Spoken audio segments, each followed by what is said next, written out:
तो hello guys, welcome to गली experts. और आज हम लेके आए हैं एक नया video regarding the world cup analysis of day 6 की आज क्या क्या चीजें हुई, कौन सी टीम किस टीम पे भारी पड़ी and all this things, all this stuffs. हमारी प्रिडिक्शन भी गलत हुई और बहुत ही सलीके से गलत हुई। वो तो हम उसके बारे में भी डिस्कशन करेंगे। सो अगर हम आज के दिन का पहला मैच देखें तो basically it is Sri Lanka versus Oman, और जो कि मैंने बनाई थी वीडियो, और उस वीडियो में मैंने बोला था कि जो है मुझे लगता है कि श्रीलंका बहुत इजीली से ओमान को हरा देगी और बहुत बड़ी जीत हासिल की ओमान के ऊपर 105 रनों की जीत उन्होंने मतलब कि ओमान के ऊपर ली। ठीक है, और इससे तो उनका जो रन रेट है वो बहुत ही ज्यादा स्ट्रांग हो गया है श्रीलंका का। सो अगर मैं बात करूं श्रीलंका की, तो श्रीलंका ने पहले बैटिंग करके 225 बनाए 5 विकेट के नुकसान पे 20 ओवरों में, जिसमें प्रथम निशंका और कामिल मिशारा ये दोनों अभी तक नहीं चले हैं उतना। प्रथम निशंका ने 13 बनाए 11 बॉल में, कामिल मिशारा ने 8 बनाए 7 बॉलों में। कुशल मंडिस की बात करें तो उन्होंने एक अच्छा हैंड फिर से खेला। इन्होंने 61 बनाए 45 बॉल में, रन आउट हो गए थे ये। और इनके जो चौथे नंबर के बल्लेबाज है पवन रत्नायके, इन्होंने, मैं अगर इनको फॉलो कर रहा हूँ तो ये he is a kind of very aggressive player. मतलब आप ये सोच सकते हो कि जो आकर के सीधे हिट करता है, दैट्स इट, उसका यही काम है। It just there to just मतलब smash the ball, the main job of that Pawan Ratnayake. ठीक है, बट जिनकी इनिंग्स ने सबसे ज्यादा इंप्रेस किया वो थे दाशुन सनाका ने। उन्होंने भी 50 मारे 20 बॉलों में, और फिर कमिंडू मेंडिस ने भी लास्ट में आकर के एक अच्छा हैंड खेला, 19 रन बनाए 7 बॉलों में। सो टोटल फिर 225 पे 5 बना, जो कि बहुत ही ज्यादा स्कोर है। मतलब आप ये देख सकते हो कि एक उस पे जो है देखो तो लगेगा कि एसोसिएट नेशन से कुछ टक्कर दी है, लेकिन दूसरे केस में आप ये देखोगे तो वो पता चल जाएगा कि वो एसोसिएट नेशन है और लिमिटेड टीम है। और श्रीलंका ने आज ऐसा ही किया। अगर आप बॉलिंग की बात करोगे ओमान की, तो ओमान में सबसे ज्यादा इंप्रेस किया बॉलिंग से वो है जितेन ने, जिन्होंने 4 ओवर में 41 देके 2 विकेट लिए। और एज अ इकोनॉमी परस्पेक्टिव से देखे तो शाह फैजल, जिन्होंने 4 ओवर में 28 रन दिए केवल, हालांकि विकेटलेस रहे बट बॉलिंग उन्होंने अच्छी की। अब हम बात करते हैं ओमान की इनिंग्स पे, तो ओमान की जो सबसे अच्छी इनिंग्स खेली उसका भी मैं क्या ही जिक्र करूं, क्योंकि विकेट्स इनके अंतराल पे गिरते रहे। और इनके लिए केवल वसीम अली, जिन्होंने 27 बनाए 20 बॉल्स में, और मोहम्मद नदीम, जिन्होंने 53 की इनिंग्स खेली 56 बॉल में, एंड इंश्योर किया कि ओमान ऑल आउट ना हो। तो 120 पे 9 विकेट्स 20 ओवर में बनाए, और 105 रन से श्रीलंका ने मैच जीत लिया। अगर मैं बात करूं श्रीलंका की बॉलिंग की, तो दुश्मन चमीरा ने 2 ओवर में 19 रन देके 2 विकेट लिए। दीक्षणा ने अच्छी बॉलिंग की, 4 ओवर में 11 रन देके 2 विकेट। मतीशा पथिराना ने 3 ओवर में 11 रन दिए। तुनिर वल्लागले ने 4 ओवर में 17 रन देके 1 विकेट। दाशुन शनाका ने 1 ओवर डाला 6 रन दिए।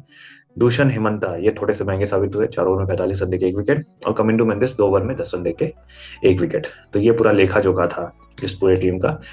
अब इस मैच के बाद पॉइंट्स टेबल में क्या उथल पुथल हुई इनके ग्रुप में, मैं बताना चाहूंगा। तो श्रीलंका और ओमान दोनों जो है आपके ग्रुप बी में है। इस मैच के बाद श्रीलंका ने 2 में 2 जीते और इनके 4 पॉइंट्स हो गए, और इनका +3 का चल रहा है, +3 का रन रेट चल रहा है इस समय। और ऑस्ट्रेलिया सेकंड नंबर पे है, वो 2 पॉइंट्स के साथ। तीसरे पे जिम्बाब्वे भी है, एक में एक जीता है उन्होंने, और +2 का है। ठीक है, और फिर उसके बाद आपका आयरलैंड है, और फिर ओमान है। ओमान मोस्ट प्रोबेबली बाहर ही हो गई है, और आयरलैंड भी बाहर हो गई है। तो एक ग्रुप, इस ग्रुप में श्रीलंका, ऑस्ट्रेलिया और जिम्बाब्वे में एक अच्छा वो देखने को मिलेगा। ऑस्ट्रेलिया मोस्ट प्रोबेबली पहुंच जाएगी, एंड श्रीलंका एंड जिम्बाब्वे में एक होड़ होगी कि कौन पहुंच सकता है, क्योंकि दोनों का रन रेट लगभग आसपास है। सो ये था पहले मैच का एनालिसिस और उसके पर्टिकुलर ग्रुप का, कि मैच के होने के बाद ग्रुप में क्या उथल पुथल हुई। Now the second match is simply Nepal and Italy. तो मेरी प्रिडिक्शन ये थी उसमें कि नेपाल का अपर हैंड है, बिकॉज उन्होंने इंग्लैंड को बहुत अच्छी टक्कर दी थी। बट हुआ क्या कि ये दाव उल्टा ही पड़ गया, और नेपाल जो है हार गई, वो भी बहुत बुरी तरीके से हारी इटली से। और किसी ने एक्सपेक्ट नहीं किया था कि इटली इतना बुरा हराएगी, क्योंकि इटली ऐसी टीम है जो कि पहली बार अपना वर्ल्ड कप खेली है, तो उसके लिए बहुत बड़ी बात है ये। ठीक है, तो अगर मैं बात करूं नेपाल की, तो 123 पे 10 विकेट्स उनके चले गए, और पूरे वो ओवर्स पे नहीं खेल पाए। ठीक है, इनके लिए जो थोड़ा सा अच्छा हैंड खेला वो रोहित पौडेल ने किया, खेला, जो इनके कैप्टन है, 23 14 बॉल्स में। और आरिफ शेख ने थोड़ा सा 27 बनाए 24 बॉल्स में। और करण केसी ने नीचे आके थोड़ा बहुत 18 बॉलों में, सॉरी 18 रन बनाए 11 बॉलों में।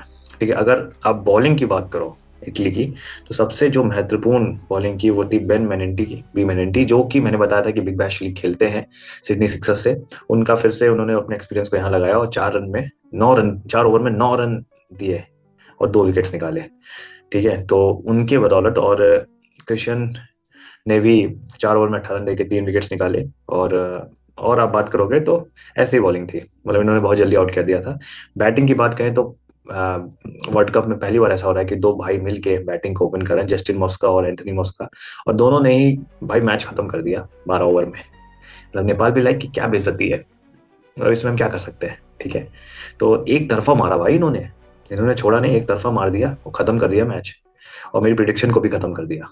तो ये काफी उलट फेर एक हिसाब से मैं इसको मानूंगा। एक मतलब अपसेट तो नहीं कह सकते because it just like associate versus associate, but हाँ अब मान सकते हो यार कि Nepal has upper hand before the game, but cricket is a game of unexpectation, so unexpected things तो ये तो होना ही है। ठीक है, सो अब अगर मैं बात करूं आपसे, तो इनके जो ग्रुप की उथल पुथल हुई है वो ये है कि अब वेस्ट इंडीज तो सबसे ऊपर थी, 2 में 2 जीत के, ग्रुप सी की बात कर रहे हैं हम, 2 में 2 जीत के 4।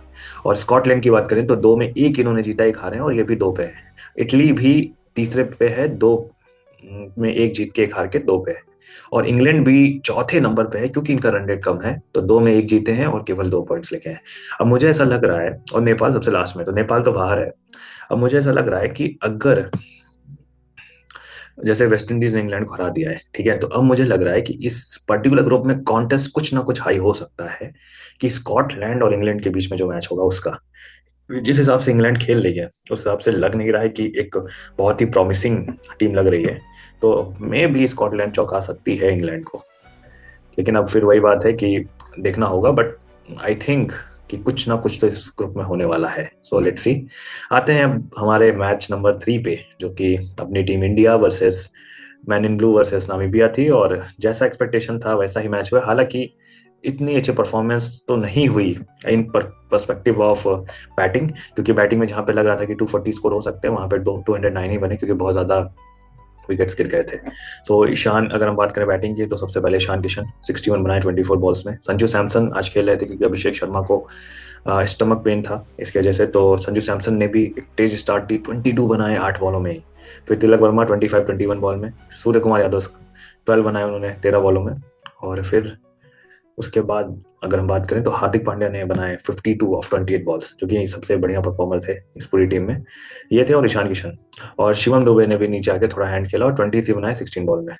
फिर उसके बाद अगर मैं बात करूं नामीबिया की बॉलिंग की, तो सबसे ज्यादा इंप्रेस मेरे को जिसने किया वो था इनके कैप्टन इरास्मस, जिन्होंने 4 ओवर में 20 रन देके 4 विकेट्स लिए। तो ये बहुत ही अच्छी चीज थी, बाकी सबको बराबर से मार पड़ी है। तो इस हिसाब से देखा जाए तो स्कोर अच्छा था, ऑब्वियस सी बात है। और ऑब्वियस सी बात है यार कि इंडिया की बॉलिंग तो बहुत ही अच्छी है, तो नामीबिया कहाँ टिकने वाली थी। इनके जो ओपनर्स थे उन्होंने शुरुआत में अच्छा खेला था, स्टीन कैंप और जैन फ्रैंकलिन ने अच्छी पारियां खेली, 29 उन्होंने 20 में बनाए, इन्होंने 22 बनाए 15 में। तब तक ये चेस में थे 6 ओवर तक। बट हुआ क्या कि जैसे ही स्पिन का इंट्रोडक्शन हुआ वरुण चक्रवर्ती का, तो वरुण चक्रवर्ती ने अपने 2 ओवर में ही 7 रन देके 3 विकेट निकाल लिए, और इनको कहा कि भाई अब तुम भी एसोसिएट हो, एसोसिएट की तरह रहो। हार्दिक पांड्या ने भी 4 ओवर में 21 रन देके 2 विकेट निकाले। अर्शदीप सिंह महंगे साबित हुए, 3 में 36 दिए उन्होंने। और जसप्रीत बुमराह, बहुत बड़ा नाम, उन्होंने भी अच्छी बॉलिंग की, 4 में 20 दिए और 1 विकेट लिया। अक्षर पटेल बापू ने 3 में 1 मेडन दिया और 20 रन देके 2 विकेट्स निकाले। तो ये था लेखा जोखा, और इंडियन टीम यहाँ से इस मैच को 93 रन से जीता, जिससे उन्होंने अपना रन रेट का हिसाब किताब पुख्ता कर लिया है। तो अगर हम पॉइंट्स टेबल की बात करें ग्रुप ए की, जिसमें इंडिया है, तो 2 में 2 जीत के इनका रन रेट बहुत शानदार है, इंडिया का +3 का है। पाकिस्तान 2 में 2 जीत के चार दूसरे पोजीशन पे है 4 पॉइंट्स के साथ, +0.9 का रन रेट है। नीदरलैंड्स है फिर, जो कि 2 में 1 जीता 1 हारा है, और +0.3 का उनका भी रन रेट है। और यूएसए और नामीबिया अपने दोनों मैच हार चुकी है। सो मुझे लगता है कि यूएसए और नामीबिया आर आउट। और कल जिस हिसाब से मैच है यूएसए नीदरलैंड्स का, तो मुझे ऐसा लगता है कि एक हो सकता है कि अगर यूएसए नीदरलैंड्स को हरा दे तो नीदरलैंड्स भी बाहर हो जाए। लेकिन अब भी टीम इंडिया अगर पाकिस्तान को हरा दे और नीदरलैंड्स का यूएसए को हरा दे तो क्यों नहीं, तब एक कांटे की टक्कर हो जाएगी नीदरलैंड्स की, कि वो भी पहुंच सकते हैं। लेट्स सी क्या होता है, यहाँ पे भी कुछ इंटरेस्टिंग चीज हो सकती है, तो देखते हैं। तो अब स्टार्ट करते हैं कल के गेम्स के प्रिडिक्शंस का, ठीक है, क्योंकि मेरा फेवरेट सेगमेंट है। तो सबसे पहला मैच है ऑस्ट्रेलिया वर्सेस जिम्बाब्वे, और मुझे सिंपली लगता है, मतलब यार कम ऑन यार, मतलब इसमें तो ऑस्ट्रेलिया ही फेवरेट है और ऑस्ट्रेलिया ही जीतेगी इस मैच को, तो मुझे ऐसा लग रहा है। दूसरा मैच है कनाडा वर्सेस यूएई का 3 बजे से, और मुझे लगता है कि UAE has a better chance, क्योंकि यूएई के जो प्लेयर्स हैं वो उन्होंने बहुत क्रिकेट, T20 क्रिकेट इस बीच बहुत खेली है। अलीशान सरफू है, मोहम्मद वसीम है, रोहित है, मोहम्मद रोहित है, ठीक है, जुनैद सिद्दीकी हैं, तो ये सब प्लेयर्स अच्छे हैं। मुझे लगता है कि कनाडा के ऊपर वो हावी पड़ सकते हैं, तो UAE has an upper hand, मैं जैसे कहूँ। और तीसरा मैच है यूएसए वर्सेस नीदरलैंड्स, और मैं श्योरली जाऊंगा नीदरलैंड्स के साथ, बिकॉज नीदरलैंड्स ने बहुत अच्छी परफॉर्मेंस दी है। अगर वो कैच पहले मैच में नहीं छूटा होता तो नीदरलैंड्स, आप मान के चलो कि पहुंच ही जाती। लेकिन अब कल देखते हैं कि क्या होता है। मुझे लगता है कि नीदरलैंड्स का अपर हैंड है और नीदरलैंड्स ही जीतेगी। तो कल के मेरे टॉप 3 प्रिडिक्शंस हैं, पहले मैच में ऑस्ट्रेलिया, दूसरे मैच में यूएई और तीसरे मैच में नीदरलैंड्स। तो इसी के साथ हम ये वीडियो समाप्त करते हैं, ठीक है। और प्लीज़ हमें फॉलो करें, लाइक शेयर सब्सक्राइब करें, हमें फॉलो करते रहें, बिकॉज हम जो भी चीज़ लाते हैं वो आपके लिए लाते हैं। अगर आप मैच को फॉलो नहीं कर पाते हैं तो कोई प्रॉब्लम नहीं है, 15 से 20 मिनट की वीडियो में आपको सब कुछ मिल जाएगा। So we are here for you, and please like share and subscribe our channel, keep supporting us, and तब तक के लिए अगले वीडियो में मिलते हैं। Thank you so much guys.